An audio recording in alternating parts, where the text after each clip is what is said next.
Welcome back. तो आज बात करेंगे हम लोग 4 जनवरी 2022 को ऑनलाइन मोड में पूछे गए मैथ के 15 पेडागोजी सवाल का। तो आज का हमारा पहला सवाल है, निम्नलिखित में से कौन सा वेन हेले एक साइकोलॉजिस्ट हैं के ज्यामितीय तर्क के सिद्धांत का चरण स्तर नहीं है। उन्होंने टोटल 5 तरह का वो स्टेज दिया था, 5 स्टेज का नाम दिया था कि सबसे पहले कौन होगा, विजुअलाइजेशन। उसके बाद बच्चा कहाँ पहुँचता है, एनालिसिस में। फिर बच्चा पहुँचता है फॉर्मल, जिसको रिलेशन भी, फॉर्मल का ही नाम क्या है, रिलेशन। फिर बच्चा पहुँचता है जाकर इनफॉर्मल, जिसको डिडक्टिव भी बोला जाता है। और लास्ट में एग्जीक्यूट। इसका कोई यूज़ नहीं है प्राइमरी लेवल पर, इसलिए इसका उतना नाम नहीं है। तो ये कह रहा है कि निम्नलिखित में से वान हेले के ज्यामितीय तर्क के सिद्धांत के चरण स्तर कौन सा नहीं है। तो पहला क्या, विजुअलाइजेशन, जिसको दृश्यकरण बोलते हैं। और ये मूर्त संचालन इसका नहीं है, ये पियाजे का है। तो ऑप्शन 2 राइट आंसर, क्योंकि यहाँ नहीं है पूछ रहा था।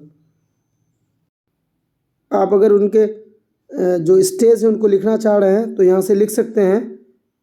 पहला देखिए है क्या है, पहला विजुअलाइजेशन, एनालिसिस, रिलेशन, जिसको इनफॉर्मल फॉर्मल भी बुलाते हैं, इसको फॉर्मल भी बुलाया जाता है, इसलिए घबराना नहीं है। अगर फॉर्मल आए तो फॉर्मल या रिलेशन, ये दोनों होता है। और ये डिडक्शन है, डिडक्शन, इसको इनफॉर्मल भी बोला जाता है, इनफॉर्मल।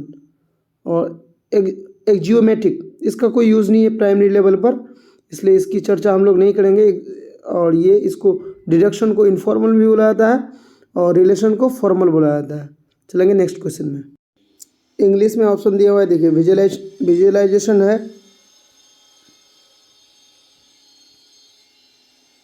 एनालिसिस भी है, एक्जियोमेट्रिक भी होता है, लेकिन कॉन्क्रीट ऑपरेशन नहीं होता है। तो चलेंगे नेक्स्ट क्वेश्चन में। आज का हमारा दूसरा प्रश्न है, गणित में निरंतर और व्यापक मूल्यांकन के अंतर्गत सम्मिलित होगा। जो निरंतर और व्यापक मूल्यांकन होता है उसके अंतर्गत निम्न में से कौन कौन सम्मिलित होगा। छात्रों की अवधारणात्मक समझ पर विस्तृत परिपुष्टि, जिसको फीडबैक बोला जाता है। तो छात्र क्या समझा नहीं समझा उसकी कंसेप्ट पर पूरी तरह से एक फीडबैक लेना, ये तो बिल्कुल पॉजिटिव आंसर है।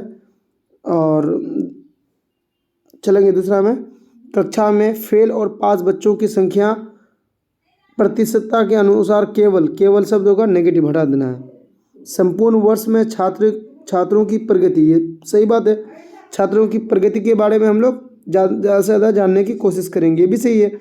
गणित में अधिगम के न्यूनतम स्तरों का जानना, ये हमारा उद्देश्य नहीं होता है, निरंतर और व्यापक मूल्यांकन का ये उद्देश्य नहीं होता है। तो ए और सी, A, C जिसमें होगा वो होगा सही, ये गलत है, ये भी गलत है, 1 और 2 गलत है, 3 और 4 चेक करेंगे। देखिए 3 नंबर में है A और C। चलेंगे नेक्स्ट। निम्नलिखित में से कौन सा गणित कथन में मानचित्र के बारे में सही नहीं है। आपको नेगेटिव ढूंढना है। मानचित्र उच्च गणित में कई विषयों का आधार मूलधार होता है, ये तो पॉजिटिव है। मानचित्र द्विक स्थान संबंधी सोच को मजबूत करता है, बिल्कुल मजबूत करता है। मानचित्र समानुपातिक सोच को बढ़ावा देता है, बिल्कुल सही है। और मानचित्र केवल नेगेटिव बोर्ड होता है। देखिए टैगोर से इसको आप नेगेटिव टू नेगेटिव हल कर सकते हैं। तो ऑप्शन 4 द राइट आंसर। चलेंगे नेक्स्ट में। निम्न में से कौन सा बंद सिरे वाला प्रश्न है। देखिए इसमें क्या करना है, बंद सिरे का मतलब होता है कि उसमें ज़्यादा सोचने का मौका नहीं होगा, बच्चों को ज़्यादा क्या नहीं होगा, मौका नहीं होगा। देखिए बंद सिरे का मतलब होता है कि जिसका अधिक से अधिक आंसर ना हो, बच्चा जिसमें ज़्यादा सोच ना पाए, मतलब एक निश्चित आंसर हो, लिमिटेड आंसर हो, उसको हम बोलेंगे बंद सिरे वाला प्रश्न। अब बताइए इसमें कौन सा होगा। ऐसी 5 संख्या का सूची बनाओ जो 3 अंकों वाली संख्या और उनमें दहाई स्थान का अंक 5 हो। तो ऐसा बहुत सा अंक हो सकता है कि जो क्या होगा, 5 संख्याओं बनाओ, जिन संख्या कितने अंक का है, 3 अंक का है, 3 अंक का। तो वो संख्या 3 अंकों की संख्या, तो मान लेते हैं 3, 5, 2 है। 352 दाई में देखिए, दाई में कितना 5 तो रख दिए। हम 452 लिख सकते हैं, 552 लिख सकते हैं, 652 लिख सकते हैं। इस तरह का बहुत सारा क्वेश्चन हो सकता है। तो ये क्या है, बहुत सारा आंसर होगा जिसका वो होगा खुले सिरे वाला प्रश्न, तो ये तो होगा नहीं। अब इसका दूसरा ऑप्शन चेक करेंगे। एक ऐसी आकृति बनाओ जिसकी सभी भुजाओं का योग 36 है। एक ऐसी आकृति बनाना है, देखिए त्रिभुज बनाएंगे तो इसका भी 3 भुजा 36 कर सकते हैं, चतुर्भुज का 4 भुजा 36 कर सकते हैं, फिर षष्ठभुज, बहुत सब है, मतलब इसका बहुत सारा आंसर होगा। तो ये भी नहीं होगा, ये है कौन, खुले सिरे वाला प्रश्न। अब नेक्स्ट 178 और 184 के बीच 5 पूर्ण संख्याओं को लिखिए। अब 178 से 184 के बीच आप जब बच्चे को बोलेंगे कि 5 पूर्ण संख्याएं लिखे, तो दुनिया का कोई बच्चा हो 5 ही लिखेगा, 5 से छठा तो आएगा नहीं इसमें, क्योंकि आप 178 से 84 के बीच में जब लिखिएगा तो कौन होगा, 179 होगा, 179, 180, 181, 182 और एक क्या होगा 183। इससे तो ज़्यादा कोई होगा नहीं। तो ये क्या होगा, ये हो गया बंद सिरे वाला प्रश्न है। इसका ज़्यादा आंसर नहीं होगा, चाहे कोई बच्चा हो, एक तेज बच्चा होगा तो भी यही आंसर देगा, यही आंसर देगा। ये 5 से, और इसके बीच में तो कोई है ही नहीं ना, 178 से 184 के बीच, तो इसका ज़्यादा बच्चा इसमें ज़्यादा सोच नहीं पाएगा, ज़्यादा आंसर नहीं कर पाएगा। सारे बच्चे को एक जैसा आंसर करना होगा। तो ये होगा बंद सिरे वाला प्रश्न। अब चलेंगे नेक्स्ट क्वेश्चन। पूछा है कि निम्न में से कौन सा संख्याओं का प्रकार और उपयोगिता नहीं है। इसमें से कोई है जो संख्याओं का प्रकार भी नहीं है और संख्या बनाने में इसका कोई उपयोग भी नहीं है। तो गणन संख्या इसका तो पूरा उपयोग है, इसके बगैर संख्या नहीं बनेगा। कर्म सूचक ये भी सही है। अब सौंदर्य प्रक संख्या बनाने में इसकी कोई ज़रूरत नहीं है। जब आप इसका इंग्लिश सेक्शन चेक करेंगे तो देखिए इसमें क्या है, एस्थेटिक नंबर्स का संख्या बनाने में कोई यूज़ नहीं है। देखिए ऑर्डर होना चाहिए, ये कार्डिनल होना चाहिए, नॉमिनल होना चाहिए, क्योंकि इनके बगैर तो संख्या बनेगी नहीं। तो नेगेटिव मांग रहा था, तो नेगेटिव के हिसाब से ये सही होगा। बाकी ये 3 की ज़रूरत पड़ती है एक संख्या बनाने में, इसलिए ऑप्शन होगा 3 आंसर। नेक्स्ट प्रश्न है, कोई लंबाई का मापन प्रातः समय एक अध्यापिका छात्रों को अपनी मेज की लंबाई पैमाने से, जो लंबाई का पैमाना मापने का होता है उसके नापने के बजाय बिलाद यानी हाथ से और पेपर क्लिप से नापने को कहती है। इस क्रियाकलाप को कराने का अति उपयुक्त कारण क्या है। कोई टीचर है, वो जब क्लास में बच्चों को मापन सिखाती है तो क्या करती है वो, कि जो मापने का इकाई वो जो नहीं होता है सेंटीमीटर वाला, उससे नहीं मापती है। कैसे मापती है, हाथ से और कागज़ के टुकड़े से। तो इसका क्या कारण हो सकता है। वह विद्यार्थियों को क्रियाशील गतिविधियों में व्यस्त रखना चाहती है, क्योंकि ये विद्यार्थियों को रोचक होता है। देखिए रोचक होता है बिल्कुल सही है, लेकिन वो व्यस्त रखना उसका मकसद नहीं है। बच्चे को बिजी रखना मकसद नहीं होता है, बच्चे को सिखाना हमारा मकसद होता है। तो ये तो गलत होगा। ऑप्शन 2 चेक करेंगे।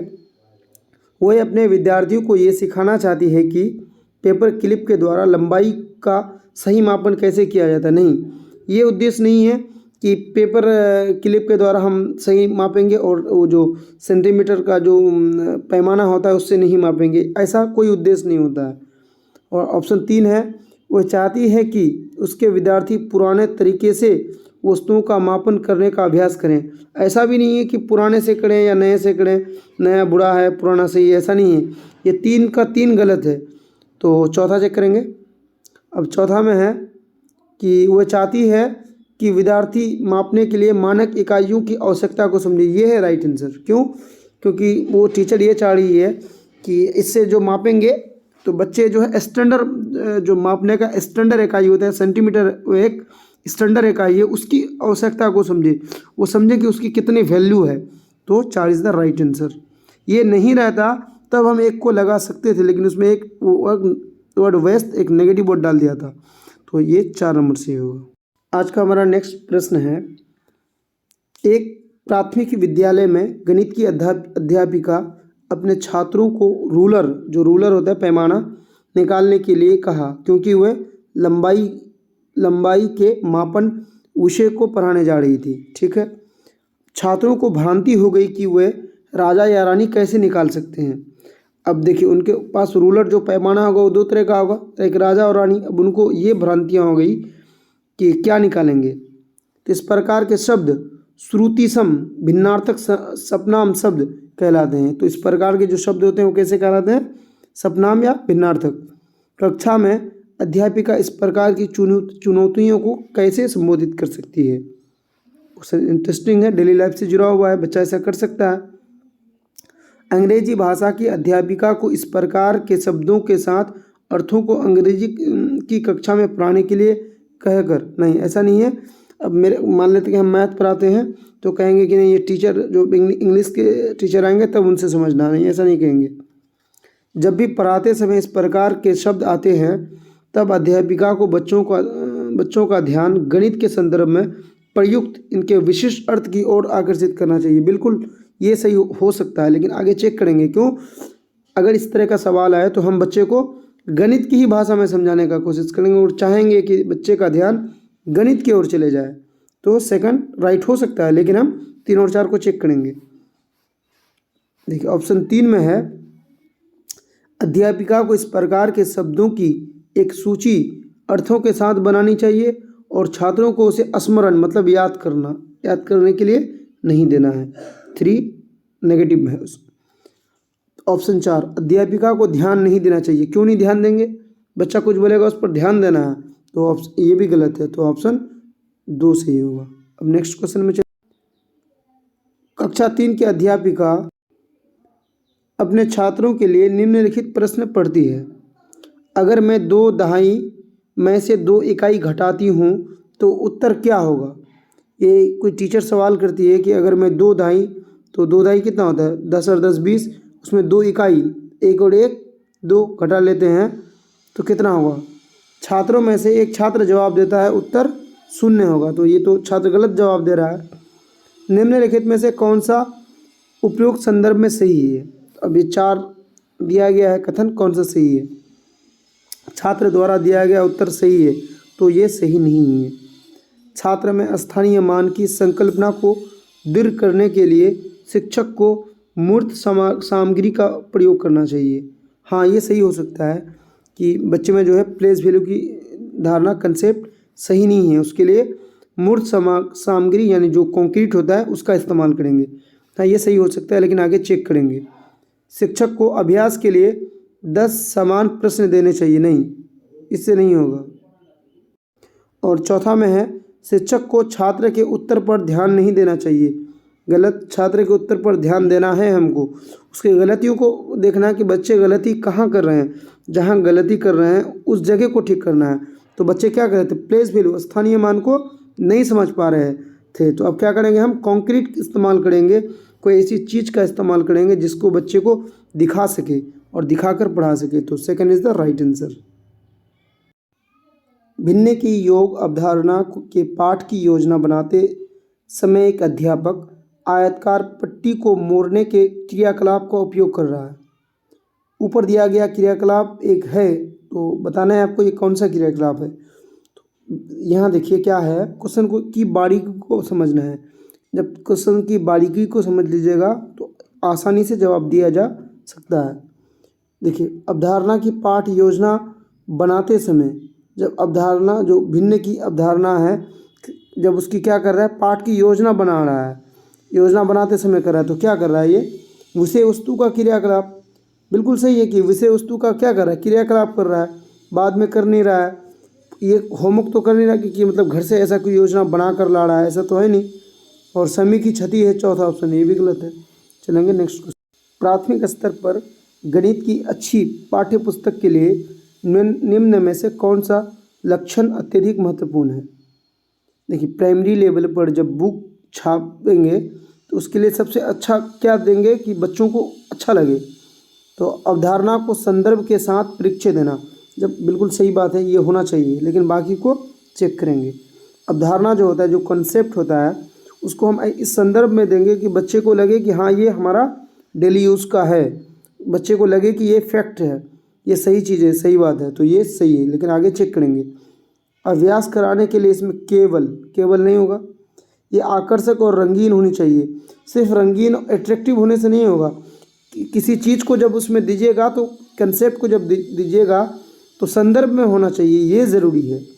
अवधारणाओं को परिचय, मानककलन यानी स्टैंडर्ड जो कलन होता है विधियों द्वारा नहीं। अब प्राथमिक स्तर की बात कर रहे हैं और स्टैंडर्ड की बात कर रहे हैं तो नहीं हुआ। स्टैंडर्ड कब होता है? उच्च प्राइमरी या सेकेंडरी में होता है, लोअर सेकेंडरी में। तो चलेंगे नेक्स्ट क्वेश्चन में, one is the right answer. अब एक क्वेश्चन है कि राष्ट्रीय पाठ्यचर्या रूपरेखा यानी NCF 2005 मानता है कि गणित में चिंतन और तर्कन का एक निश्चित तरीका है, आविष्ठित है, ये दृष्टि चरितार्थ की जा सकती है। तो NCF 2005 क्या कह रहा है कि जब आप बच्चे को मैथ पढ़ा रहे हैं तो बच्चे के दिमाग का गणितीयकरण कर दीजिए, इंग्लिश में जिसको मैथमेटाइजेशन बोलते हैं। बच्चे की दिमाग को मैथमेटाइजेशन कर दीजिए, गणितीयकरण कर दीजिए, और बच्चे को जो कुछ पढ़ा रहे हैं उनको उसके डेली लाइफ से जोड़िए। क्योंकि NCF ज़्यादातर इसी बात को फोकस किया है कि आप बच्चे को जो भी पढ़ा रहे हैं वो उनके डेली लाइफ से जोड़िए। डेली लाइफ से जब जोड़िएगा तो बच्चे उसको इंटरेस्टिंग होकर पढ़ेंगे। तो NCF का है तो छात्रों को विशेष शिक्षण देकर विशेष शिक्षा की बात नहीं की है NCF। अन्वेषण, उपगाम, हस्तकौशल यानी हाथ से करके अवधारणाओं को वास्तविक जीवन के साथ जोड़ना, ये सब जहाँ मिले NCF 2005 मेन फोकस इसी पर दिया था। तो second is the right answer, आगे को पढ़ना भी नहीं है। नेक्स्ट प्रश्न है, एक गणित के शिक्षक के रूप में आप बच्चों के गणित के प्रदर्शन सुधारने के लिए संभावित शिक्षकों को क्या परामर्श देंगे? मान लेते हैं आपको ये कहा जाए कि कुछ टीचरों को आप एक परामर्श दीजिए, एक अपनी राय दीजिए ताकि वो बच्चों की जो है गणित को सुधार सके, तो आप क्या राय देंगे? बच्चों को अभ्यास के लिए अधिक से अधिक पुस्तक उपलब्ध कराएं? नहीं, अभ्यास, ड्रिल, ये सब नेगेटिव वर्ड होता है। बच्चों को सिर्फ अभ्यास से कोई भी चीज़ नहीं सिखाया जा सकता है। अभिभावक को परामर्श देना चाहिए कि बच्चे को घर पर ट्यूशन पढ़ाएं। ये तो अजीब टाइप का है। आपकी शिक्षण विधि खराब है तो आप कह रहे हैं कि बच्चों को अलग से ट्यूशन दीजिए, बिल्कुल गलत। बच्चों को उनके अवधारणात्मक और कार्यवधिक ज्ञान के बीच संबंध स्थापित करने में सहायता करें। ये होगा आंसर। क्यों? क्योंकि आप बच्चे को जो कॉन्सेप्ट पढ़ा रहे हैं और जो बच्चे कुछ कर रहे हैं उन दोनों के बीच आप एक संबंध स्थापित कर दीजिए ताकि बच्चे जिस चीज़ को स्कूल में पढ़े उसको डेली लाइफ में यूज़ करे। तो उससे क्या होगा कि बच्चे की जो है मैथ जो है बिल्कुल पहले से बहुत बेहतर होगा। तो 3 इज़ द राइट आंसर। चलेंगे नेक्स्ट क्वेश्चन में। कथन है, शिक्षक छात्रों को संबंध की खोज करने और अपने आप से प्रतिमान ढूंढने में एक सुसाध्य कार्य करता है के साथ अत्यधिक अनुकूलन है। कि जो शिक्षक और छात्रों के बीच जो खोज करने और अपने आप से प्रतिमान ढूंढने, पहले क्या करना? खोज करना, फिर प्रतिमान ढूंढना। तो पहले क्या कर रहा है? एग्जाम्पल की तरह कुछ अपने में सर्च करना, फिर से एक जनरल रूल बना लेना। तो ऐसा किस में करते हैं? हम इंडक्टिव मेथड में करते हैं। इंडक्टिव मेथड, इसको क्या बोलते हैं हिंदी में? आगमनिक विधि। तो second is the right answer.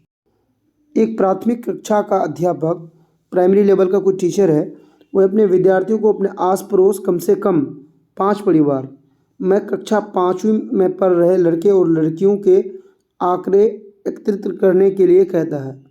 निम्नलिखित में से कौन सा क्रियाकलाप उद्देश्य की अति उपयुक्तता से वर्णन करता है?